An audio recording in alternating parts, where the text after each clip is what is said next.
Bon, là, on est au point où vous avez suivi les recommandations, vous avez ajouté des légumineuses et ou des légumes croquants à votre assiette et pourtant, le résultat n'est pas celui que vous aviez espéré. Votre ventre est tendu, douloureux, peut-être ballonné.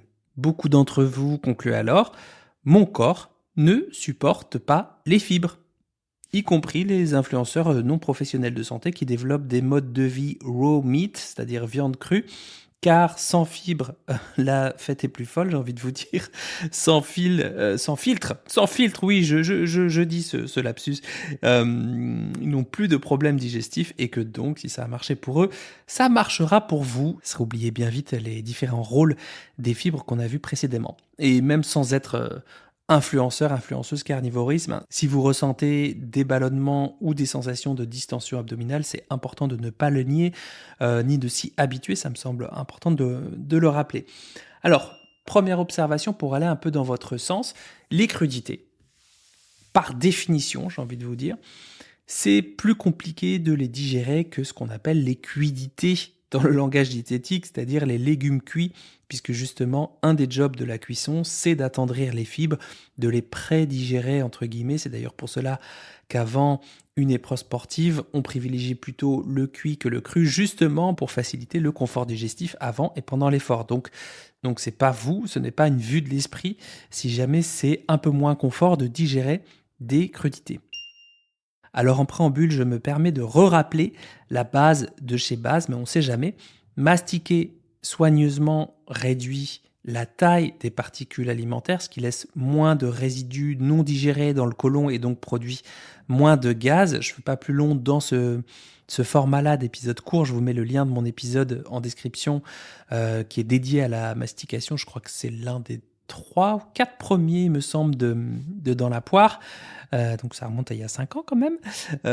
Ensuite, il y a des techniques de préparation culinaire pour améliorer la tolérance digestive. Sachez que plus vos légumes sont râpés, vos légumes crus bien sûr, sont râpés ou émincés finement, plus la cellulose est fragmentée. Imaginez un peu que chaque cellule d'un légume est protégée par une sorte de petites pellicules solides, rigides. C'est la paroi cellulaire qui est composée de cellulose et c'est elle qui donne leur croquant aux carottes ou leur tenue aux feuilles de salade. Techniquement, c'est une fibre insoluble que l'être humain est incapable de casser, en tout cas dégrader tout seul, car nous ne possédons pas les enzymes, les ciseaux chimiques, comme on a vu, nécessaires pour la découper, la dégrader. Donc lorsque vous râpez ou émincez finement vos légumes et que vous mâchez bien, ce que vous faites, c'est que 1. Vous brisez mécaniquement les fameuses parois, la lame du robot ou de la râpe va fragmenter physiquement ces petites boîtes de cellulose à la place de vos dents. Donc ça, c'est une prédigestion mécanique. Vous augmentez la surface d'attaque. Attaque, je pourrais mettre des guillemets, quoique. En gros, plus le légume est coupé finement, plus il y a de portes d'entrée pour vos sucs digestifs, pour votre salive. Au lieu d'attaquer un gros bloc compact, vos enzymes peuvent travailler directement sur des centaines, des milliers de petites surfaces en même temps. Je pense notamment à l'amylase salivaire, donc une enzyme qui est située dans votre salive. Ensuite, troisième point, vous facilitez le travail des bactéries en arrivant dans le côlon. La cellulose déjà fragmentée est beaucoup plus facile à transformer pour votre microbiote, à dégrader si vous voulez, et ça limite la production excessive de gaz et donc les ballonnements. Il y a d'autres techniques de préparation culinaire, là on a parlé du râpage, coupage, etc. C'est l'osmose avec le sel. Ça c'est une technique qui est connue depuis la nuit des temps. En salant des légumes comme le concombre ou la courgette, donc vraiment plutôt des légumes riches en eau, et en les laissant dégorger, vous faites sortir une partie de l'eau des cellules du végétal. Donc la fibre devient moins rigide, plus digeste.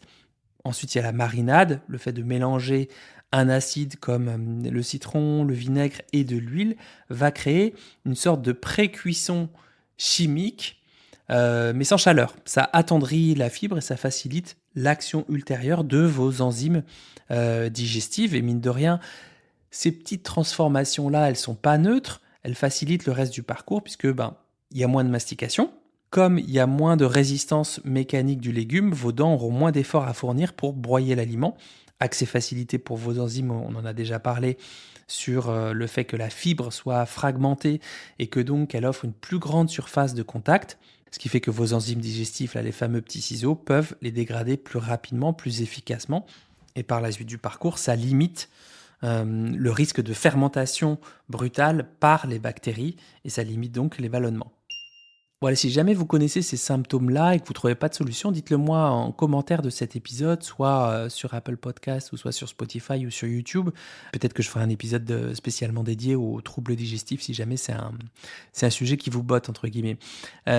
Si vous voulez diminuer la production de gaz, de ballonnement et autres symptômes, je vous invite à vous procurer mon Crudebook en ce moment puisque je détaille tous ces points dans le bonus qui est situé à la fin de l'ouvrage, dans le grand guide anti-ballonnement. J'explique toutes les stratégies pour y aller progressivement, étape par étape. Je vous indique aussi quel légume est le mieux pour l'osmose, quel légume convient mieux pour la marinade. C'est un guide qui fait 25 pages.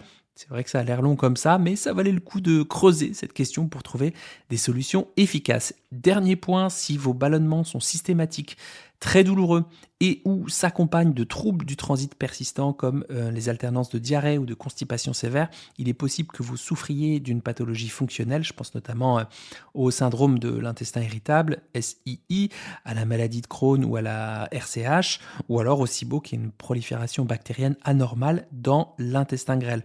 Dans ces cas précis, la règle de 30 grammes par jour de fibres ne s'applique pas de la même manière parce que certaines fibres, et surtout celles qui contiennent certains sucres fermentescibles, les fameux FODMAP, peuvent vous poser problème. Donc si c'est le cas, vous consultez un médecin ou un gastro-entérologue qui en connaît un rayon sur ces questions pour poser un diagnostic précis et éliminer toute autre cause médicale. Ou sinon, faites-vous accompagner par un diététicien spécialisé. Par exemple, le protocole de réduction des FODMAP, c'est un outil qui peut être assez adapté, mais qui est complexe à maîtriser. Il doit être temporaire, il doit être encadré pour éviter les carences et ne pas abîmer aussi votre relation à l'alimentation. Maintenant que vous avez les clés pour que votre intestin ne soit plus un champ de bataille et que vous savez comment prédigérer vos légumes en cuisine, en tout cas vous avez des pistes de réflexion, demain on passe à l'épisode 4 sur la satiété, un autre pouvoir invisible des fibres alimentaires.